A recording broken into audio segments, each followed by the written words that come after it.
The kitchen clock ticked louder than it should have. I sat at the table with 2 mugs between us, steam curling from untouched coffee. She was fidgeting with her phone, her nails clicking against the case like tiny hammers against my nerves. Finally, she looked up, her eyes darting away almost immediately. "Ethan," she whispered, her lips trembling. "I'm pregnant." The world paused. For a split second, I felt something: hope, fear, maybe even relief. My chest tightened. My throat dried. But then, before I could even form a word, she added, "And it's not yours." The chair beneath me might as well have vanished. My ears rang. The mug rattled under my hand as though the betrayal itself had weight. She didn't cry.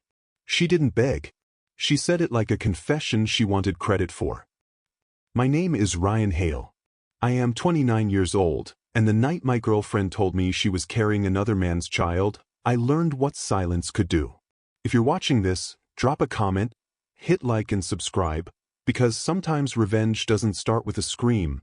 It starts with calm, with clarity, and with one reply that changes everything. She sat across from me, waiting for me to explode. Maybe she thought I'd flip the table, shout, throw her out. That's what her friends probably said I'd do. But rage is predictable. Rage is easy to dismiss. So instead, I took a sip of the coffee I couldn't even taste. "Thank you for your honesty," I said. Her mouth dropped open. Confusion flashed in her eyes. She wasn't prepared for calm. She wasn't prepared for control. "Ryan, did you hear me?" she pressed. I said, "It's not yours." I nodded, setting the mug down carefully. "I heard you." Her face twisted, like my composure was more insulting than anything else. The silence stretched long enough for me to remember a different kitchen. Years ago, Dad sat at this same table, staring at bills he couldn't pay. Mom asked him what we were going to do. He didn't rage. He didn't panic. He just folded the papers neatly and said, "We'll solve it." Quietly. That night, I learned calm can be sharper than panic. And tonight, calm became my weapon. "Ryan, aren't you going to say anything else?" she pushed, her tone rising. I leaned back, studying her. "Why would I? You already said enough." Her jaw tightened. "Don't you care? Don't you want to know who?" I cut her off with a slight smile. "No. Whoever he is, he's not my problem." Her hands balled into fists. "You're unbelievable." "And you're pregnant," I replied softly. "With someone else's child." The way her face crumpled, just for a moment, told me she hadn't expected the truth to sound so heavy when I said it aloud. By the time she stormed out, slamming the door so hard the clock rattled, my plan was already forming. This wasn't just about betrayal. This was about patterns, hers, her friends, even her family's. Patterns I had ignored for too long. I picked up my phone and called the one person who'd always had my back, my sister, Claire. She answered on the second ring. "Ryan? It's midnight. What's wrong?" "She's pregnant," I said, my voice steady. Claire gasped. "Wait, pregnant? You mean?" "It's not mine." The silence on her end spoke volumes. Finally, she muttered, "That girl always had a shadow around her." "You finally see it, huh?" "I don't just see it," I said. "I'm going to make sure she does too." The next morning, I packed a bag. Not out of panic, but strategy. I didn't want her to watch me crumble. I wanted her to watch me disappear. When she came home from work that evening, the apartment was cleaner than it had ever been. My clothes gone. My photos taken down. Only my silence remained. She called me 32 times in 3 days. I answered none of them. Instead, I called my lawyer. Not just any lawyer, Dad's old friend, Mark, who had helped us when my uncle tried to steal family land after Dad passed. Mark knew betrayal. He knew paper trails. And he knew how to make silence louder than fire. Claire visited me at my temporary place that weekend, carrying 2 grocery bags and a frown. "You're playing it too cool, Ree. Don't you want to scream at her? Make a scene?" "No," I said, unpacking a carton of milk. "Screaming gives her power. Calm takes it away." She studied me, then sighed. "Dad would be proud. But don't let calm turn into weakness." I smiled. "Don't worry. Calm is just the surface. Underneath, I'm sharpening the blade. I remembered being 17, losing my first girlfriend to someone I called a friend. I punched a hole in the wall that night, and Dad patched it silently. Walls don't deserve fists, he told me. But betrayers deserve lessons. This time, I wasn't punching walls. I was building them. A week later, she showed up at my new place. No warning. No apology. Just desperation. Ryan, please. We can figure this out, she begged at the door. I don't want to lose you. I looked her up and down, her makeup cracked, her hands trembling. You already did. Tears welled in her eyes. I was honest with you. Doesn't that mean anything? I leaned against the doorframe. It means you thought truth would save you. But honesty isn't the same as loyalty. Her lip quivered. So you're just done? I smiled faintly. Done? I'm just getting started. She blinked, confused. What does that mean? It means you'll find out soon enough, I said and shut the door. That night, as I lay in the silence of my new apartment, I drafted the first step of my plan. This wasn't just about leaving. It was about exposing. About making sure everyone who laughed at her excuses, everyone who believed her lies, would see what she really was. And when they did, she'd realize my calm reply wasn't weakness. It was the beginning of her undoing. The silence after she left wasn't empty, it was strategic. I sat at my desk, spreading papers across the surface, every receipt and bank statement I could find. If she wanted honesty, then she'd get it, served back to her with evidence sharp enough to cut. I didn't need rage. I needed proof. The first trail I followed was financial. Over the past 6 months, my card statements had shown odd patterns.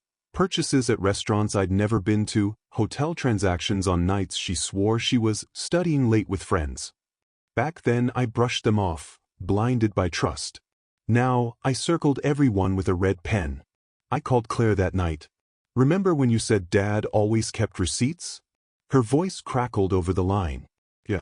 He said proof speaks louder than anger. Well, I said, tapping my pen against the stack of papers, I'm about to start speaking very loud. She tried texting me again. We should talk. I made a mistake. Please, Ryan. I ignored it.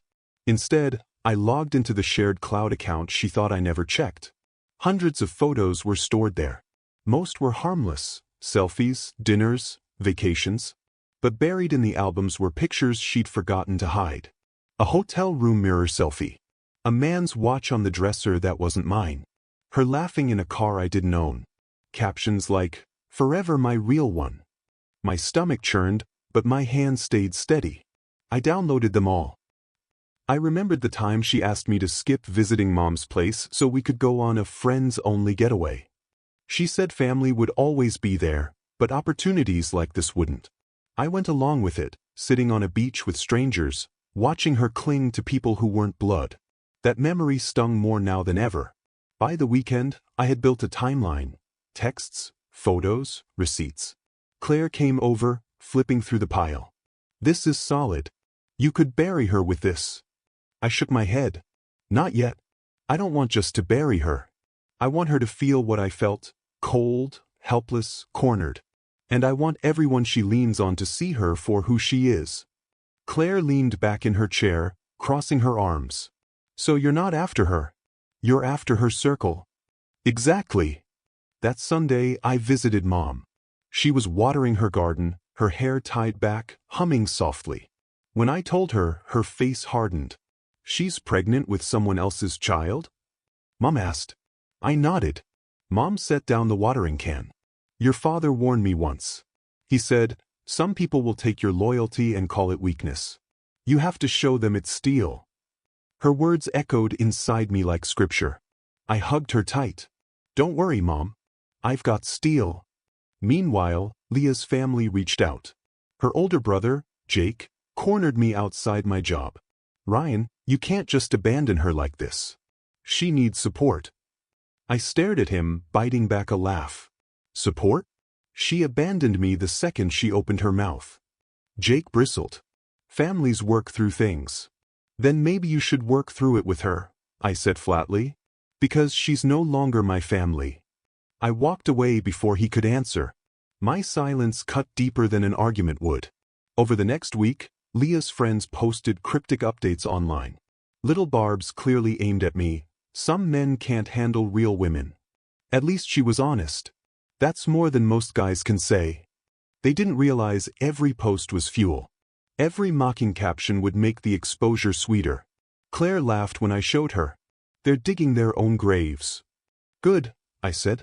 I'll bring the shovels. I remembered the first night I met her friends.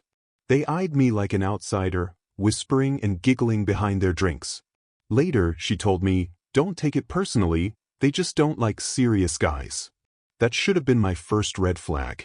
Instead, I tried harder to impress them. Now, those same people were going to watch her unravel. The trap needed a stage. That's where the property came in. Dad had left me a small commercial unit downtown, leased to a law office. Most people didn't know about it, not even Leah.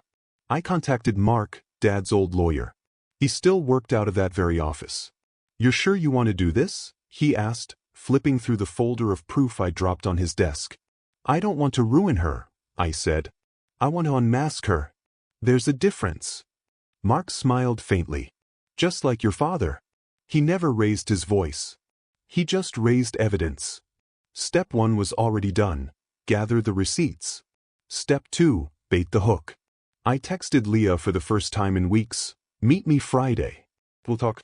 Bring whoever you need." The reply came instantly. "Thank you, Ryan. You won't regret this." But I knew regret was the only thing waiting for her. Friday night the stage was set. The conference room in Mark's office gleamed under fluorescent lights. Papers were neatly arranged across the long oak table. 2 cameras, discreetly placed, recorded everything. Claire sat in the corner, arms folded, a silent sentinel. At 7 sharp, Leah arrived. She wasn't alone. Jake trailed behind her, along with 2 of her closest friends. They entered like they owned the place, whispering and smirking. Leah sat across from me, adjusting her coat. "Ryan, thank you for doing this. I know we can come to an understanding." I studied her calmly. "That's exactly what we're here for. An understanding." Her friends chuckled, as if the battle was already won. But they hadn't seen the folder. Not yet. I remembered Dad's words when he beat my uncle in court years ago. After all the yelling, the threats, the bluster, Dad had leaned over to me and whispered, "The louder they are, the weaker they are. Then show them the paper." Now, sitting across from Leah, I felt that lesson burning in my veins. She thought she'd won. But the papers in front of me said otherwise. And when I opened that folder, her entire story would collapse. The fluorescent lights buzzed faintly above us. The conference room was too quiet for the number of people in it. Leah shifting in her chair, her brother Jake leaning back with his arms crossed, and her 2 friends whispering like they were already scripting their victory speech. I opened the folder slowly, letting the sound of paper against wood fill the silence. Her eyes flicked toward it, then back to me. "Ryan," she began carefully, "this doesn't have to be a fight. I told you the truth because I respected you enough not to lie. That should count for something." I slid the first document across the table. A receipt from a hotel 3 towns away, dated the same night she swore she was at a study session. "Respect," I said quietly. "Is that what this is?" Jake leaned forward. "Anyone can book a hotel, Ryan. That proves nothing." I slid the second page forward. A photo of Leah in that hotel room mirror, the reflection of a man's watch glinting on the dresser. Her friends stopped whispering. I didn't look at her while she squirmed. I kept my eyes on the papers, pulling them out one by one, restaurant bills for 2, transfers from our shared account to hers that she rerouted to Cash Apps, a string of photos with captions like "Forever my real one." Each page landed like a hammer. "Stop," Leah said, her voice cracking. But I wasn't stopping. Not yet. I remembered Dad at the courthouse years ago. My uncle had shouted until his face went red, pointing fingers, making wild claims. Dad never raised his voice once. He just laid papers on the table, piece by piece, until the noise died and truth stood taller than rage. That was the moment I learned. Silence paired with evidence is devastating. Her friends exchanged uneasy glances. One finally muttered, "Leah, is this true?" She snapped at them, "Shut up. He's twisting it." I leaned back in my chair, calm as stone. Am I twisting it? Or am I just holding up the mirror you've been avoiding? Jake slammed his fist on the table. Ryan, she made a mistake, but she came clean. You can't drag her like this. I looked him in the eye. Mistakes are forgetting an anniversary. Forgetting to pick up milk. This is betrayal. Ongoing. Calculated. And you want me to sit quietly? Jake had no reply. Then came the final piece, the ultrasound photo. I had found it in her cloud, captioned with a heart emoji and the initials of the man she really loved. Not mine. I placed it gently in front of her. This is your honesty, Leah. This is what you wanted me to thank you for. Her face collapsed, tears spilling down, mascara smearing. She looked smaller than I'd ever seen her. But I felt nothing. Not pity. Not anger. Just the weight of every moment she had stolen from me crashing back into place. Her friends stood, muttering excuses. We didn't know, we thought. They slipped out quickly, unable to stay in the room with the wreckage of their queen. Jake stayed frozen in his chair, speechless. He finally muttered, "Let's go, Leah." But she didn't move. She just stared at me through tears. Ryan, please. Can't we fix this? I let the silence hang until it hurt. Then I said, fixing implies there's something left. But Leah, you burned it all. Her sob echoed in the room. After they left, Mark, the lawyer, stepped out from his office, where he had been watching the whole time on the monitor. He placed a hand on my shoulder. You didn't just win, Ryan. You closed the book. I exhaled slowly. For the first time in weeks, my chest felt light. The fallout was swift. Within days, Leah's lies unraveled publicly. Her friends distanced themselves, her family turned quiet, and the man she cheated with? He blocked her, leaving her stranded with nothing but whispers and screenshots circling behind her back. I didn't spread the proof. I didn't have to. Her own people did it for me. The ones who once cheered her now devoured her. I stayed silent. And silence was louder than any revenge post I could have written. I remembered Dad's last words to me, the night before he passed. He squeezed my hand and said, "You don't need to shout, son. Just stand. And they'll fall." Now I understood. Weeks later, I sat on the porch of Mom's house with Claire. We watched the sunset paint the sky orange and gold. "Do you regret it?" Claire asked softly. I shook my head. No. I regret ever giving her the power to hurt me. But ending it this way? She'll carry those papers in her head forever. My silence will haunt her more than my voice ever could. Claire smiled faintly, bumping her shoulder against mine. Dad would be proud. I looked out at the horizon, breathing in the quiet. I hope so. Leah never reached out again. Not with apologies, not with excuses. She vanished into the kind of silence I had chosen first. And in that absence, I found peace. I wasn't the man she broke. I was the man who didn't need to scream. Have you ever faced betrayal? Share your story in the comments, and don't forget to subscribe. Life after Leah wasn't instant relief, it was reconstruction. The nights were quiet in ways that felt almost foreign at first. No slammed doors, no muffled laughter from friends, camped on my couch, no half-truths tossed across the kitchen like scraps. Just me, my breath, and silence that didn't hurt anymore. I threw myself into rebuilding. Work became steady, my savings slowly grew, and weekends with Mom and Claire turned into something sacred. They didn't ask for updates about Leah. They didn't need to. They saw the steadiness return to my shoulders. They heard the calm in my voice. Every once in a while, I'd see Leah's name pop up online, attached to rumors, half-hearted posts, or pity comments from people who used to call themselves her squad. But I never clicked. I never searched. Her noise wasn't mine to carry anymore. The property Dad left me became more than an inheritance. It became a reminder. Every time I walked through its doors, I remembered the night I laid those papers on the table and watched the lies collapse. That place wasn't just wood and stone. It was proof that legacy outlasts betrayal. Sometimes I wonder if Leah replays that moment. If she hears the echo of her own voice admitting what she thought would break me, only to watch me stand taller in silence. Maybe she does. Maybe she doesn't. But it doesn't matter. Because the truth is, betrayal didn't end me. It refined me. It forced me to confront what I'd tolerated, what I'd excused, what I'd convinced myself was love. Now I know better. Now I stand taller. Now I carry scars not as shame but as shields. Silence was my revenge. Peace was my victory.